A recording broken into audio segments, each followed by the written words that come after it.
My sister framed me and vanished after abandoning her kid. Now my family wants me back, but I'll never forgive their betrayal. Hey Reddit. I've been sitting on this story for a while, but I need to get it off my chest. Everything blew up in my family about 2 years ago, and with recent developments, I figured I'd share the whole mess. It's a lot, so I'll probably post this in chunks. So, I, a 26-year-old female now, 24 then, was living at home while finishing my physical therapy degree. I was busting my ass, working part-time at this rehab center while trying to keep my grades up in my final year. It wasn't easy, but I was managing. Then my sister Amber, a 29-year-old female, moved back home after her divorce. She brought her daughter, Lily, a 7-year-old female, with her because her ex-husband cheated on her with some coworker, and she couldn't afford her own place afterward. My parents were super cool about it. They even converted Dad's home office into a bedroom for Lily. Growing up, Amber and I were actually pretty tight despite the 3-year age gap. She always had my back in school, and even let me hang with her friends sometimes. But everything changed when she got pregnant and married her high school boyfriend at 19. She dropped out of college right after the wedding and became a stay-at-home mom. After that, we barely saw each other except during holidays and family stuff. When she moved back home after the divorce, I really tried to reconnect with her. I'd watch Lily when she needed to run errands or go to job interviews. I invited her to hang with me and my friends on weekends. I even helped her make a dating profile when she said she felt ready to move on. But something was off about her. She seemed super bitter and would get this weird look whenever I talked about school or my future plans. Looking back, there were so many red flags I totally missed. Like she started acting really weird a few months after moving back in. Whenever Mom would ask about her job search, she'd get all defensive. She'd disappear for hours on weekends, claiming she was at the library applying for jobs, but would come back with 0 updates. And she guarded her phone like it had the nuclear codes or something. Always locked with a password, which was new for her. I didn't think much of it at the time. I figured she was just stressed from the divorce and trying to figure out life as a single mom. I was focused on my own stuff, finishing my degree, working at the rehab center, and trying to have some kind of social life with the little free time I had. There were these moments, though. I'd catch her giving me these weird looks when I talked about my future, or when our parents said something nice about my grades. Once, I overheard her on the phone saying something like, "She's always been Mom and Dad's favorite, but not for long." Pretty sure she was talking about me, which made 0 sense since I was working my ass off for everything I had.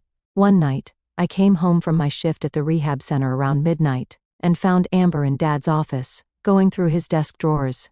When she saw me, she jumped like she'd seen a ghost and mumbled something about looking for stamps. It was weird, but I was too tired to think about it. I also started noticing small amounts of cash missing from my wallet. At first, I thought I was just spending more than I realized, but then I caught Amber coming out of my room one day when I came home early from class. She claimed she was borrowing a sweater, but nothing was in her hands. I started hiding my wallet after that, but I never confronted her because I didn't want to cause drama when everyone was finally getting along. The week before everything went to hell, Amber asked me to take Lily for the whole weekend because she had job interviews out of town. I agreed, even though I had a major project due. Lily and I had a great time. She's such a sweet kid. But when Amber came back Sunday night, she had a new designer purse and shoes. When I asked about the interviews, she gave super vague answers and changed the subject. Then came that Sunday morning when everything exploded. I'd worked late Saturday night and was sleeping in. Around 9 in the morning, I woke up to screaming downstairs. At first, I thought Lily was throwing a tantrum, but then I heard Mom crying and Dad yelling. I ran downstairs in my pajamas to find Mom collapsed in her chair, sobbing, while Dad was red-faced, screaming at Amber. She was showing them something on her phone with this weird, satisfied look on her face. When they saw me, Mom started crying harder, and Dad looked at me with so much disgust I felt sick. Amber was claiming she'd found evidence that I'd been stealing money from our parents for months to pay for my tuition and partying. She showed them screenshots of what looked like bank transfers to my account, and some receipts with my name on them. I stood there in complete shock as my parents and Amber stared back at me. My heart was racing so fast I thought it might burst. "What is this?" Dad demanded, his face turning red as he pointed at the phone. $55,000 missing from our account. I don't understand, I stammered, trying to make sense of what was happening. Amber stepped forward, that smug little smile playing at the corner of her lips. I found something while using Mom's iPad. All these transfers to your account. Want to explain? My stomach dropped as I glanced at the screen. The evidence looked convincing. Bank transfers with my name, dates, amounts. There were even text messages that looked like I'd sent them, confessing to taking the money. That's not real, I practically shouted. I never took any money from you guys. Those aren't even my texts. Mom wouldn't even look at me. She just sat there, sobbing into her hands, shoulders shaking. How could you do this to us? She whispered. Mom, I didn't. I swear on my life. I felt tears welling up in my eyes. This couldn't be happening. This is all fake. Please, you have to believe me. Dad's face was a storm of anger and disappointment. $5,000 of our retirement savings. Your own parents. His voice cracked slightly, which somehow hurt worse than if he'd yelled. I frantically pulled out my phone, hands shaking so badly I could barely unlock it. Look, here are my bank statements. There are no deposits like that. You can see everything. Before my parents could even look, Amber shrugged casually. She probably has a secret account we don't know about. That's what I would do. The way she said it, so calculated, so rehearsed, made my blood run cold. But my parents weren't seeing it. They weren't seeing anything beyond their own shock and hurt. I can't believe you'd betray the family like this, Dad said, his voice low and dangerous. I was full on crying now, desperate for them to just listen. Please, just call the bank. Check your actual statements. This isn't real. Why won't you at least investigate before believing the worst about me? Mom still wouldn't meet my eyes. She just kept mumbling through her tears. I raised a thief. What will we tell people? Dad pointed toward the stairs, his hand trembling slightly. You have 2 hours to pack your things and get out. No daughter of mine would steal from her own parents. Dad, please, I begged, my voice breaking. Mom, you've known me my whole life. Have I ever given you any reason not to trust me? Can we just talk about this? But it was like talking to a wall. Mom turned away completely, unable to even look at me. Dad just repeated, 2 hours, not a minute more, before walking out of the room. I stood there, sobbing, watching my entire life crumble around me. And through my tears, I could see Amber watching the whole scene with that satisfied smile, like she'd just won some sick game I didn't even know we were playing. Through my tears, I called my best friend, Zoe. She came over right away to help me pack. I could only take what would fit in 2 suitcases, mostly clothes and important documents like my birth certificate and passport. As I was leaving, Amber had the nerve to hug me and whisper, "Don't worry about Lily. I'll make sure she's taken care of." The way she said it made my skin crawl, but I was too upset to process what she meant. After my parents kicked me out, Zoe and her parents let me stay in their guest room while I figured stuff out. My parents blocked my number and email immediately. They even blocked me on all social media. Like, who does that to their own kid without even investigating properly? Amber took it a step further and spread the story to our whole extended family. Within days, I was getting these horrible messages from aunts and cousins, calling me a thief and saying how disappointed they were in me. My uncle even messaged me, saying I should be ashamed of myself for stealing from people who gave me everything. It was like a freaking witch hunt. Only my grandma stood by me. She straight up told my parents she didn't believe Amber's lies, because she knew what kind of person I was. My parents threatened to cut contact with her if she helped me, but she still secretly visited me and sometimes brought groceries. Grandma's a real one. The timing of all this couldn't have been worse. I was in my final semester with clinicals and exams coming up. I had to somehow find a place to live and work enough hours to support myself while finishing my degree. There were nights I legit cried myself to sleep, wondering why my sister would do this to me. Like, what did I ever do to deserve this level of betrayal? Zoe's parents helped me get an apartment by co-signing my lease since I didn't have much credit history. I picked up extra shifts at the rehab center, sometimes working 40+ hours a week while doing clinicals. I was exhausted all the time, but didn't have a choice. I had to eat and pay rent somehow. The worst part was all the random stuff I realized I didn't have after moving out. Like, I didn't have a freaking can opener, or enough towels or sheets for my bed. All these little things you take for granted when you live at home. I was so broke I was eating ramen for like 5 days straight sometimes. I lost like 15 pounds that first month. My professors were actually pretty cool when I explained my situation. One of them even let me use the department's printer for free when I needed to print assignments, because I couldn't afford a printer. My clinical supervisor let me adjust my hours so I could pick up more shifts at work. Small kindnesses like that kept me going. I graduated 6 months later. My parents and Amber didn't come, obviously. My grandma came early to avoid seeing them, and Zoe's whole family was there, cheering for me. It meant a lot, but it still hurt seeing all my classmates with their proud parents taking pictures while I had this weird, makeshift family. I got hired full-time at a sports medicine clinic where I did my clinicals. The pay was decent enough that I could finally afford more than just ramen and rent. I even splurged and bought myself a used car so I didn't have to take the bus to work anymore. It was a piece of crap 2005 Honda Civic with 180,000 miles on it, but it was mine. About a month after I got kicked out, something weird happened. My grandma called me, saying Amber had just up and left. Apparently, she told my parents she found an amazing job opportunity in another state and would send for Lily once she was settled. She took most of her stuff but left Lily behind with my parents. Days turned into weeks, and weeks into months. Amber would call occasionally with excuses about why she couldn't send for Lily yet. The apartment fell through, the job wasn't as stable as she thought. She needed to find a good school district first. Always some excuse. That's when I realized what she meant when she whispered, "Don't worry about Lily. I'll make sure she's taken care of," as I was leaving. She had been planning to dump her kid with my parents all along. She just needed me out of the way first so they'd have no choice but to take care of Lily. According to my grandma, my parents were stressed as hell trying to raise a 5-year-old again. Dad was close to retirement, and Mom had her church volunteer work. They weren't prepared to be full-time guardians of a kindergartner, but they stepped up because what else could they do? It's not like they could abandon their grandkid. I felt terrible for Lily. None of this was her fault. And now she'd lost both her dad through the divorce, and her mom had basically abandoned her. And she lost me too, her aunt, who she was really close with. Sometimes I'd drive by my parents' house just to see if I could catch a glimpse of her playing outside. I never got out of the car though. I was too afraid of running into my parents. Despite everything, I graduated on time.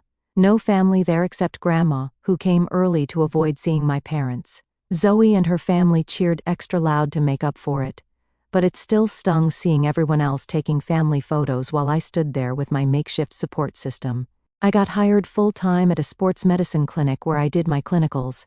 I bought a crappy used Honda Civic that made weird noises but got me from A to B without having to take the bus. Life went on. I made new friends at work. I started dating again. I was finally feeling like I had my shit together when something unexpected happened. I met this guy. I'll call him Ryan. He came into the clinic for PT after a skiing accident messed up his knee. He kept making these terrible jokes during our sessions. Is this what they call physical therapy or torture? Because I can't tell the difference. Eye roll. When he asked for my number after his final appointment, I actually thought he was just being friendly, but he called the next day and asked me out for coffee. We hit it off right away. He was easy to talk to, super considerate, and made me laugh even when I was having a bad day. I was hesitant to tell him about my family situation. Most guys run for the hills when they hear the word drama, but about 3 months in, it came up naturally when he asked about my childhood. I gave him the abbreviated version. Sister framed me for theft. Parents kicked me out without investigating. Sister abandoned her kid with them. Instead of backing away slowly, Ryan was pissed on my behalf. He couldn't understand how parents could throw their kid out without even verifying the accusations. If someone accused my kid of something that serious, I'd at least check their bank statements before making them homeless, he said. His reaction made me feel validated in a way I hadn't before. Maybe I wasn't crazy for still being hurt and angry. Maybe what my parents did really was as messed up as it felt. After dating for about 8 months, Ryan suggested I try to see Lily again. He could tell how much I missed her from the way I talked about her. I was scared. Seeing Lily meant potentially seeing my parents, and I wasn't sure I was ready for that. But Ryan had a good idea. He suggested I reach out to my grandma and see if she could arrange a meeting at a neutral place, like a park or something. Grandma was thrilled with this plan. She'd been trying to get me to reconnect with Lily for months, saying the poor kid asked about me all the time. A week later, Grandma took Lily to the local ice cream shop for a special treat and texted me when they arrived. I was so nervous I almost threw up in the parking lot. Ryan squeezed my hand and said, You got this. It's just a little kid who loves you." When I walked in and Lily saw me, she screamed and ran straight into my arms. She was 6 by then and had gotten so tall. She told me all about kindergarten, and her friends, and her new light-up sneakers, talking a mile a minute. I tried not to cry but failed miserably. This little kid who I loved so much had been collateral damage in her mom's selfish games. Lily was so excited to meet Ryan too. She immediately started showing him all her stickers and asking if he liked dinosaurs. He said yes. Smart man.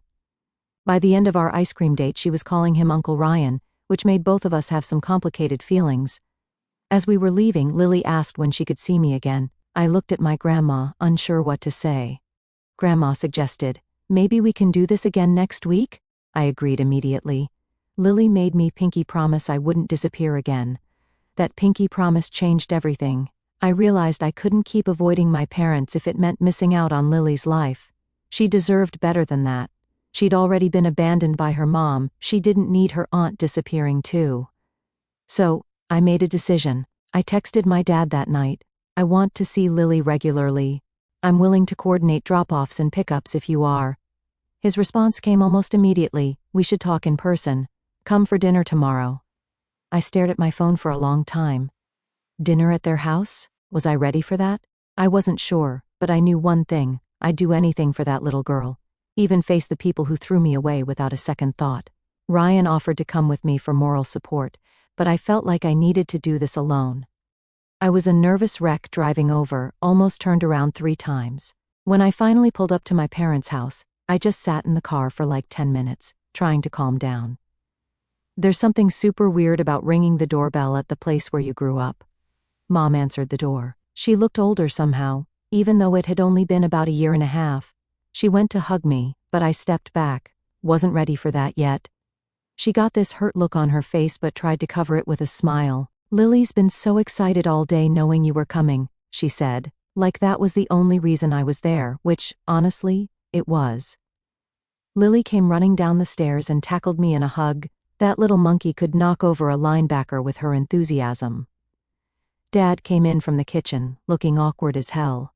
He tried for casual, "Dinner's almost ready." The weirdest part was how they were acting like this was just a normal family dinner. Like I hadn't been kicked out and cut off completely. Like they hadn't blocked my number and social media. Like they hadn't believed the absolute worst about me without a shred of evidence. We sat down to eat, and they started with small talk. I gave short answers and focused on Lily, who was telling me about her science project on butterflies. Finally, after dinner, when Lily went to watch TV in the living room, Mom brought out coffee, and Dad cleared his throat. "Here we go," I thought. "We want you to be part of Lily's life again," he said. "She misses you terribly." I nodded. "That's why I'm here, for her." Mom jumped in. "We've been thinking, maybe you could take her sometimes on weekends, give us a little break.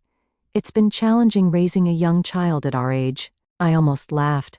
They weren't asking me here to reconcile or apologize, they wanted a babysitter. "So, you want me to help with Lily?" I said slowly. "But we're not going to talk about what happened? About how you threw me out without even checking if Amber's accusations were true?" Dad shifted uncomfortably. That was a difficult time for everyone. Especially for me, I cut in. I was homeless during finals. I was working double shifts while doing clinicals. I lost weight because I couldn't afford food. All because you couldn't be bothered to verify something before destroying my life. Mom's eyes welled up with tears. Classic move. Cry so everyone focuses on comforting you, instead of holding you accountable. "We made a mistake," Dad admitted. "We should have looked into it more, but you have to understand. The evidence seemed very convincing at the time." I shook my head. "No, I don't have to understand that. Parents are supposed to believe in their kids, or at least give them the benefit of the doubt. You didn't even give me a chance to defend myself." "What do you want from us?" Mom asked, sounding frustrated. "We're admitting we were wrong. What more do you want?" I realized then that they didn't get it. They thought saying we made a mistake was the same as a real apology. They thought I should just move on because they were willing to have me back in their lives, like I should be grateful for the opportunity. "I want to be part of Lily's life," I said firmly. "I'll take her some weekends, but let's be clear, I'm doing this for her, not for you. This isn't reconciliation, this is me being there for a little girl who deserves better than what she's gotten from this family." The hurt on their faces would have bothered me once. Now, I just felt tired. We worked out a schedule. I'd pick Lily up every other Saturday morning and bring her back Sunday evening. As I was leaving, Dad tried once more.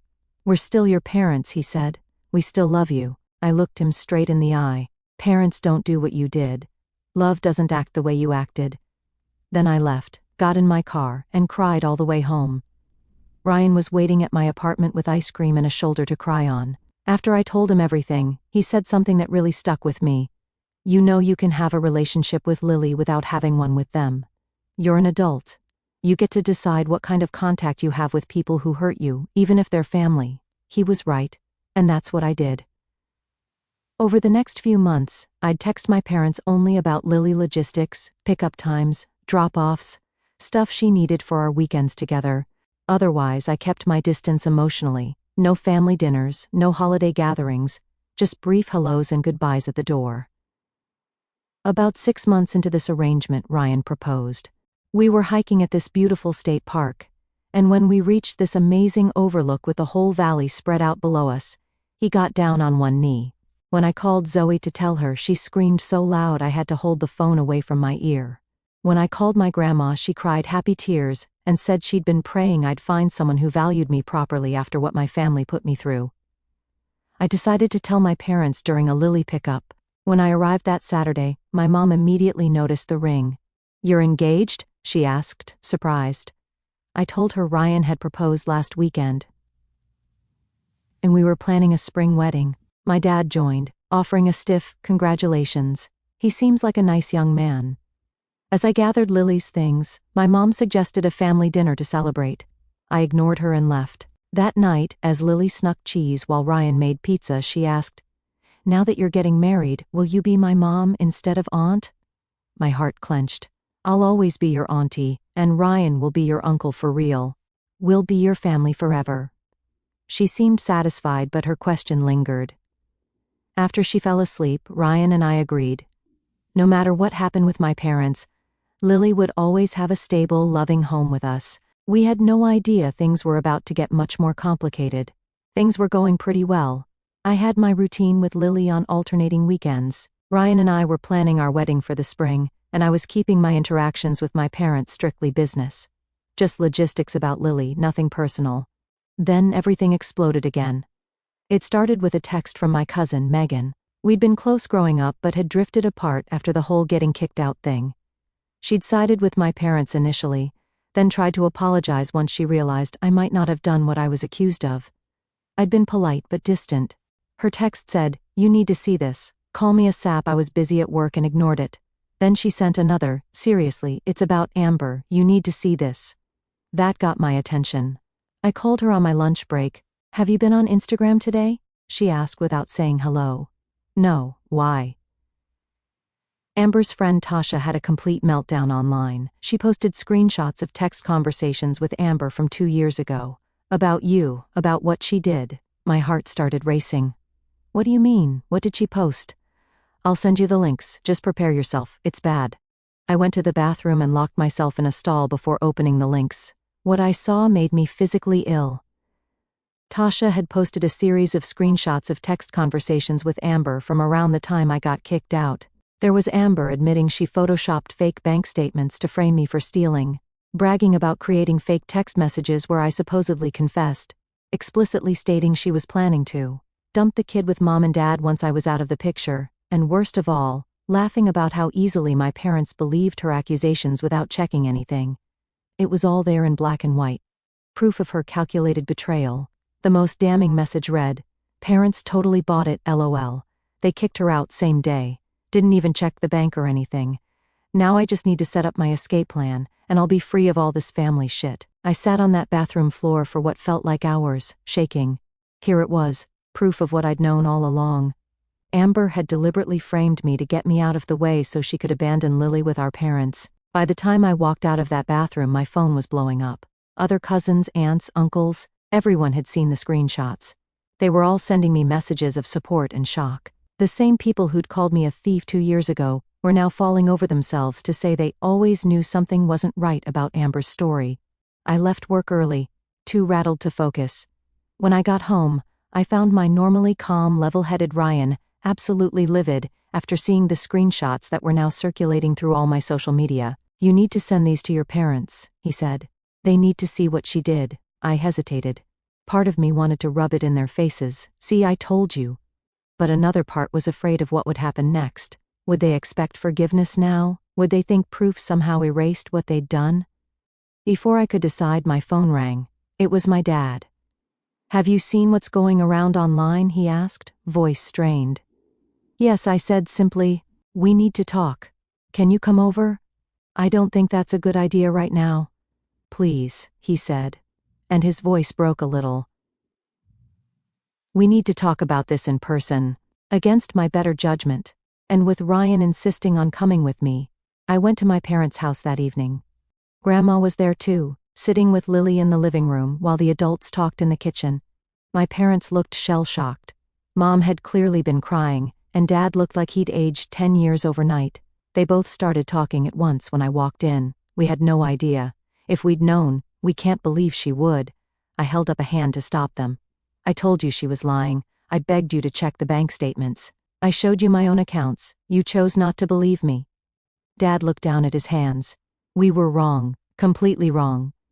I waited for more, for an actual apology, for some acknowledgement of the harm they'd caused, but nothing came. Instead, Mom said, "But you have to understand, the evidence looks so real." "No," I cut her off. "I don't have to understand anything. What I understand is that you threw me out with 2 hours' notice during my final semester of college. What I understand is that you blocked my number and my email so I couldn't even defend myself. What I understand is that you believed the worst about me without any investigation whatsoever." "We made a mistake," Dad said weakly. "A mistake?" I laughed bitterly. "What you did was a choice. Multiple choices, actually. And those choices showed me exactly where I stand with you." Ryan squeezed my hand under the table, a silent show of support. "What do you want us to say?" Mom asked, tears in her eyes. "We're sorry. We were wrong. What more can we do?" I looked at her. They weren't sorry for what they'd done to me. They were sorry they'd been fooled. They were sorry they looked bad to the family now. They were sorry they'd been played. But they weren't actually sorry for how they treated me. "You know what?" I said slowly. "There's nothing you can say because this isn't actually about Amber. Yes, she lied. Yes, she manipulated you. But you chose to believe her without evidence. You chose to throw me out. You chose to cut all contact. Those were your choices, and they showed me exactly who you are as parents." Dad's face hardened. "That's not fair. We were victims of Amber's lies too." "The difference," I said, standing up, "is that you had a choice. I didn't. You chose to believe the worst about your daughter without any proof. What kind of parents do that?" I turned to leave, but Mom grabbed my arm. "What about Lily? She needs you." "Don't worry," I said. "I'll still see Lily. I'll still take her on weekends. But this changes nothing between us. You haven't actually apologized for what you did to me. You've only expressed regret for being tricked." "So that's it?" Dad asked. "You're just going to cut us off after we admitted we were wrong?" "Admitting you were wrong isn't the same as apologizing for the harm you caused," I said quietly. "And even if you did apologize sincerely, that doesn't obligate me to forgive you or pretend everything's okay now." I walked out with Ryan right behind me. We stopped in the living room to say goodbye to Lily and Grandma, promising to see them that weekend as planned. As we drove home, Ryan asked if I was okay. I wasn't, not really. Having the truth finally come out should have felt vindicating, but mostly, I just felt sad. The next few weeks were chaotic. Amber had apparently seen Tasha's posts and deleted all her social media accounts. According to my grandma, she called my parents in a rage, accusing them of turning everyone against her and threatening to come take Lily. They had responded by filing for emergency guardianship of Lily, using the screenshots as evidence of Amber's intent to abandon her child. Meanwhile, the wedding plans continued. Ryan and I found a beautiful mountain resort for the ceremony and reception. His parents were incredibly supportive, offering to help with costs and planning. My grandma was thrilled and immediately volunteered to help with whatever we needed. When it came time to send out invitations, Ryan asked the question I'd been dreading: "What about your parents?" I thought long and hard about it. I decided not to invite them.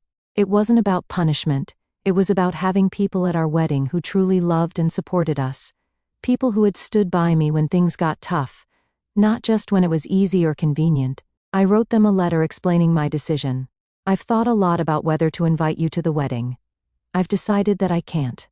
This day is about celebrating love and commitment with people who have shown those qualities consistently. While I will continue to maintain a relationship with you for Lily's sake, I'm not ready to pretend we're a happy family. The truth is, you hurt me deeply, not just by believing Amber's lies, but by how quickly and completely you cast me aside, by how little investigation you did before deciding I was guilty, by how you blocked me from defending myself. Those actions showed me where I stand with you, and they can't be undone by Tasha's screenshots. I hope you can respect my decision and not try to insert yourselves into this event. I will continue to see Lily as arranged. I sent the letter and braced myself for the fallout. It came swiftly. Dad called, furious. So, this is your revenge? Excluding us from your wedding after we admitted we were wrong? I said calmly, it's a boundary. I'm inviting people who make me feel safe and loved. You don't qualify. I'm your father. I have the right to walk my daughter down the aisle. You gave up that right when you threw me out with 2 hours' notice and blocked my number for over a year. Mom got on the phone next, crying about how they'd suffered enough, and how I was being deliberately cruel by excluding them from this important day. They didn't take it well. For the next few weeks they tried everything: guilt trips, anger, sending other family members to plead their case. But I didn't budge. This was one area where I wasn't willing to compromise. Ryan's parents, bless them, offered to hire security for the wedding, just in case my parents decided to show up uninvited. No one should have to worry about family drama on their wedding day, his mom said kindly. The wedding day finally arrived after weeks of planning. Everything was perfect. Beautiful mountain venue, Lily practicing her flower girl duties, Grandma ready to walk me down the aisle. Ryan's parents arranged security, just in case, which turned out to be 100% necessary. An hour before the ceremony, my phone blew up with texts from Ryan's mom. Your parents are here. They're demanding to be let in. Your dad is insisting he's walking you down the aisle. I called her immediately. Turns out, my parents showed up with Amber, who apparently flew in from Florida just for this. They were telling security there was a misunderstanding and that they were expected guests. Dad was threatening to call the police, claiming we were kidnapping Lily. Complete BS. Grandma had written permission. I told security not to let them anywhere near the venue and to call the police for trespassing if necessary. Wasn't about to let them ruin my day. The ceremony started 20 minutes late but was perfect otherwise. Ryan's dad walked me down the aisle. Lily scattered petals everywhere, mostly on guests, not the aisle. And Ryan's face when he saw me is a memory I'll cherish forever. Right as we were pronounced husband and wife, my dad somehow got past the first security checkpoint and started yelling about father's rights and how he should be the one giving me away. Ryan's cousins, former football players, intercepted him before he got far. Talk about pathetic timing. The reception was amazing, just people who genuinely cared about us celebrating together. Found out later that my parents and Amber tried to crash that too, and were escorted off the property, with my dad still yelling about how they deserved to be there, and Amber filming everything on her phone. A month later, they tried to terminate my visitation rights with Lily through their lawyer, claiming I was an unstable influence with unresolved anger. Total lies about me badmouthing them to Lily and being erratic. Ryan's family lawyer assured us their case had no merit, since I documented everything. They dropped it when they realized we'd fight back with evidence. Their next move, showing up unannounced at our house during their time with Lily, trying to guilt me into letting them in. After the third time, Ryan installed cameras, and we implemented a strict, no unscheduled visits policy. It's been 6 months since the wedding.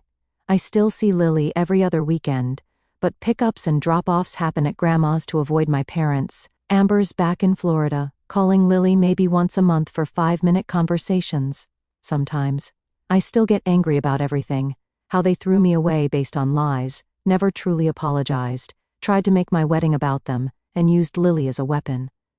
But mostly, I feel sad for them. They'll never know their grandchild because they chose pride over a relationship with their daughter. That sadness doesn't mean I'll let them back in. I've built a good life without them. Loving husband, successful career, strong bond with Lily, deeper relationship with Grandma, and in-laws who treat me more like family than my parents ever did. Sometimes, the family you build is stronger than the one you're born into.